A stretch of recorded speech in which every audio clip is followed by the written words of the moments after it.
In this video, I will discuss the complete process to set out of office in Outlook. Guys, the main aim of setting an out of office is to indicate your absence. You can do it in just two easy steps. First is by setting an event. It lets your colleague and teammate know that you would be unavailable for a certain period of time. Second is setting out of office automatic reply in your email setting. It ensures that anyone who emails you will get an automatic reply saying that you are unavailable or out of office. Let's move to my screen and let me show you how we actually do it. Let's start with the first step to create out of office event. Once you start your Outlook app, it will have a similar interface. You can simply go to this new mail option and click on event.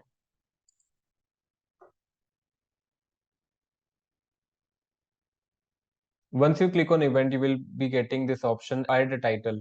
So you can simply add OOO here, which means out of office. And to add something, you can add your name. Suppose I would be writing name, then surname, and then hyphen, and then OOO. Now invite attendees. Guys, it means adding all the people that you want to inform about taking leaves. So it could be your colleagues, your teammates, your manager, your team lead, your clients. Let me add in a name here. .com. So if you see, the name has been popped up and I can add this name here. And then the main part is adding, looking into this part. So suppose you are taking leave from 3rd January 2024 to 4th January 2024, it would be a 2-day leave. So you can edit the dates here and then, yeah. And now you want it to be all day. So when you take out of office, you would want to do it all day. Now the next option is add a description. The main aim of this creating event is to notify the clients or your colleague. So you do not need to write a description here. We can do that while doing automatic replies. You can simply go click on the send. What will really happen is this person will be getting a mail immediately.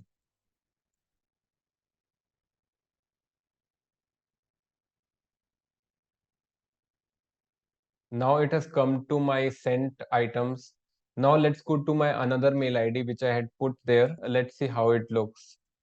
I can simply go to the inbox of my second account which says yes. Without even emailing the first mail ID, the second mail ID got a mail, which is pretty good. Creating this out of event is very important because most of the time you would want to tell your client that you are on leave 1 week before or 2 weeks before. Suppose it is 3rd of January today and I want to take leave on 8th of January.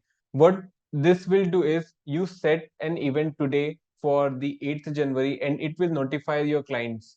They will be well prepared. That's why this step was important. Now see, as a second email ID, I can either put yes, maybe, or no. I would simply do yes. When I do yes, it will go to my send account and it will send a message to them so that your leaves have been seen by the clients and they agree with that.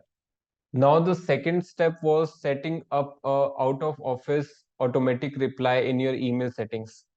For that, we would simply go to our first mail ID.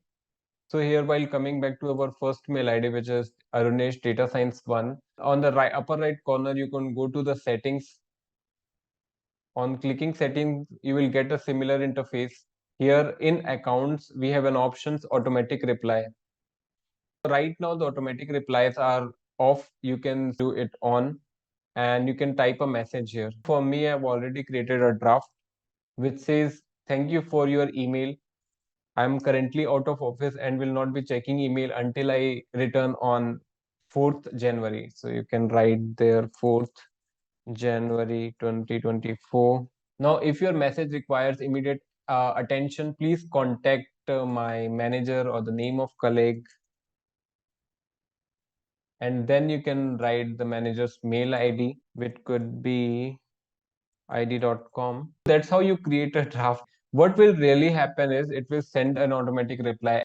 You can also explore some other options here, which are send replies only during a time period. Suppose you want to do this, you can simply set a time. I want to get started from 1:30. Now I want till 5 p.m. Yeah, till 5th p.m. of 4th January, it will be showing this out of office reply to anyone. And then you can also block your calendar, block my calendar for this period. Guys, these are just additional options. You may or may not use them. Block my calendar for this period. We have already set an event, so we do not need to do that. Decline and cancel my events during this period. Yes, we would want to do that. You must be wondering, if I do block my calendar, it will block my calendar, of course, but it won't send any email beforehand. So it won't notify the clients 1 week before we want to do it. That is why setting an event is important. Now I can simply click on save. Once I save it, yes, please do. So here we have got an option that automatic replies has been turned on. Let's test if it works. Let's go to our second mail ID, go to inbox, go to new mail, and then let's write one at the rate. So add a subject. We can write, hi Arunesh. We can write anything. Could you please input file? I need it urgently. That's how it will go. And when I click on send here, mail has been sent from my second mail ID to my first mail ID. Let's see how it looks. My second mail ID, on going to my second mail ID, I have got this from where I had sent the mail. So here I had sent the mail to this guy called Arunesh, saying that could you please share the latest input file. And on going to inbox, so I've got here an automated reply from that person. Here it says, hi Arunesh, could you please share the input file? And then this guy has replied that I am out of office. If you want to do it using your browser, you will get a similar interface. So you can use these steps to get the work done. That's it for the video. While out of office event is used to inform your clients by mailing them immediately, automatic reply is used to reply on your behalf when you are on leave. At last, I will share a quick summary file with you and a ready-made template. You can take a screenshot of it and use it when required.